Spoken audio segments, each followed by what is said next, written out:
Josie, it's coming, it's coming, it's coming, it's coming! Scripted, so again, thanks to the team who did that.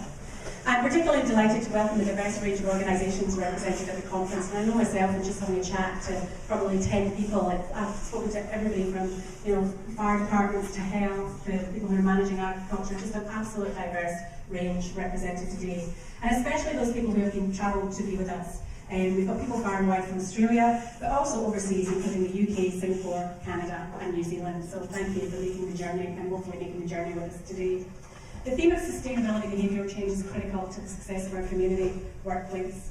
The National Centre for Sustainability has been working with its stakeholders to find practical ways to achieve sustainable practice within industry, community and the education sector. And I personally would like to take this opportunity to thank our National Centre for Sustainability for assisting me in my role of ensuring that sustainability is in everything that we do at Swinburne and creating a holistic strategy and blueprint for behaviour change across our organisation.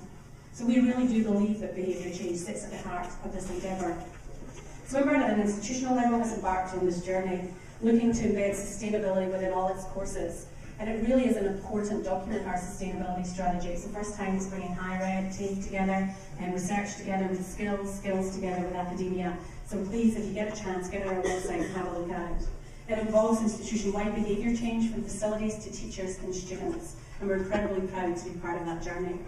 The NCS has recognised that through evaluating behaviour change, even though it's difficult, collective learning can invigorate the field to document improved current practices.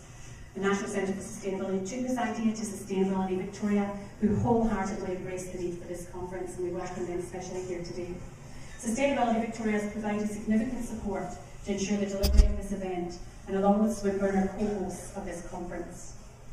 I would also like to acknowledge the tremendous support provided by the Victorian Department of Sustainability and Environment, DSE, the Department of Environment, Water, Heritage and the Arts, DEA.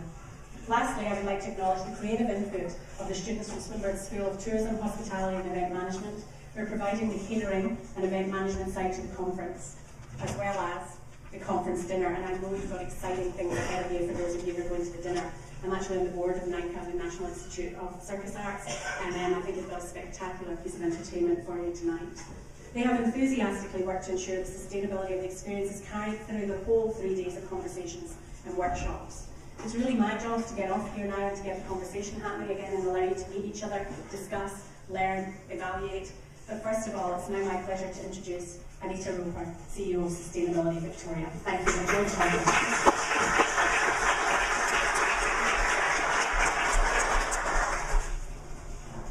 Thanks, Linda. And if I could just start on behalf of perhaps all of you in acknowledging the traditional owners of the land on which we stand and pay my respects to their elders past and present. It's an absolute pleasure for SV to be involved in today's and tomorrow's conference, both as a principal sponsor and as a co-host. When we first heard about this 12 months ago, Vera and I were particularly excited for a whole range of reasons, but two stood out. Sustainability Victoria is about changing behaviour of Victorians so that they can reduce their footprint. We work across all stakeholder groups, business, community, industry and also government walking the talk, and that's what this conference is about. But I think it was the second reason that really excited me. It's for the internal side for SV. As an organisation that runs a whole range of behaviour change programs, one of the challenges for us is always evaluation. And hopefully this conference will help us evaluate the programs we're running so we can be more effective.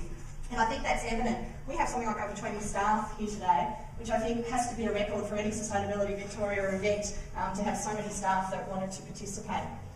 There are many elements of the conference today that I think will embed sustainability, will get us thinking. Just the pre-work. The organisers have done a fabulous job in being very innovative in setting up this conference, in having us participate in discussions prior to, so that by the time we've got here, and Linda mentioned that, the buzz around the room, we're already inspired and ready to go. And I think this group needs much warm-up. So like Linda, I think it's about time that we just get on with it. I'd just also like to acknowledge the other sponsors and participants that have been involved today and that have made a contribution. In particular, Gary McDonald and his team at the National Centre for Sustainability, who've done an awesome job, I think, in putting this together. DSC, the Victorian Local Government Accord, and I know Janet is here as the chair. Juha, and also for me to say is be creative. So enjoy the day and tomorrow.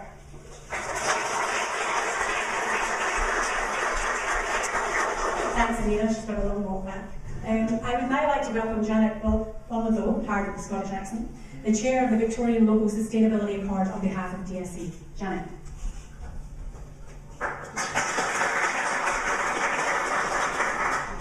Good morning, everybody. I'm here today as the Chair of the Victorian Local Sustainability Advisory Committee, but I thought I'd maybe just start by reflecting on my journey here today, because it really began, as Anita said, with getting involved with the Show Me the Change website and all the very helpful preparation and the inspiration that's contained in that webpage. So I took their advice about my travel plans here today and took the train to Victoria Park, and that was where my sort of confidence and faith began to get a little bit challenged in my journey here today. And I suppose with behaviour change and evaluation, there is so much that happens along the way to be evaluated, to be assessed, and that there are failures along the way, and those are part of our evaluation process too. But what's the Sustainability Accord got to do with your conference today? The Accord is a program that was set up at the initiative of local governments to build the relationship with the state government around the take-up of sustainability initiatives, and to assist local governments in whatever way they need in order to facilitate their take-up of sustainability. Now, we get a lot of feedback about what the issues are and what the challenges are for local government. And so in the first phase of the Accord, a number of programs were funded that are now coming to fruition. And it's one of those programs that's part of this conference today, and that is an evaluation toolbox that has been prepared by the City of Whitehorse. And I'd just like to introduce to you Kate, if she could stand up from Whitehorse. And she's brought that toolbox here to you today for you to have a look at, to comment on and to feedback on. Because it's our experience with Accord-funded projects that it's one thing, you know, you go to the launch, you get the publication, but that in many ways is just the beginning of a project. It's about the ongoing operationalising of things that's important. So we feel that this toolkit will be useful not only for local government, but for other people who are embarking on behaviour change programs. And something that I feel so deeply has been revealed by the preparation for this conference is that when we're talking about behaviour change, we're getting very personal. It's about us, it's about me, it's about you, and it's about how we conduct ourselves. So it's very, very practical, very immediate. And while, you know, in the current policy environment we operate in, where there's so much talk of complexity, uncertainty, all these really big themes that threaten to oppress, dispirit and discourage action, at the bottom end, at the other end, there's behaviour change. And this is where we see everywhere creativity, innovation, genuine transformation. And that's what my belief is that this conference is about today. So local government, we know, doesn't exist in a vacuum. We're not an island. Every local government is deeply connected with partner agencies such as SV, but a range of other stakeholders. And so in our endeavour to build sustainable communities, the Local Sustainability Accord encourages, fosters and supports collaboration of any kind in the interests of sustainability. And so the other premium value for the Sustainability Accord is about learning, building on learning. And if I just take our example from the council that I represent, the City of Port Phillip, we've now been conducting behaviour change programs for how many years, Julian?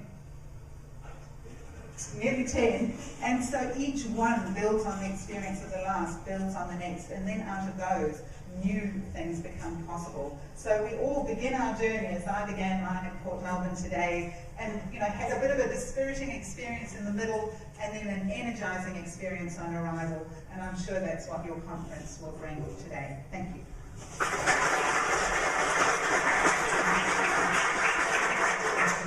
Thanks, Janet. My next job is to introduce the conference facilitators. Again, finally, we'd like to acknowledge the work of everybody putting the conference together, but I'd also like to take a moment to acknowledge you and the fact that you're participating in this conference, and the fact that every single person in this room has value to this conference and brings their own journey and brings their own experience to the conference. So I'm really looking forward to seeing how that plays out over the next few days. The conference facilitators have been brought together from a multinational blend of experience and knowledge in evaluation and change facilitation. So please welcome the conference facilitators. Firstly, we've got Bev McWaters and Jeff Brown from Australia. Bev and Jeff, can you stand up please?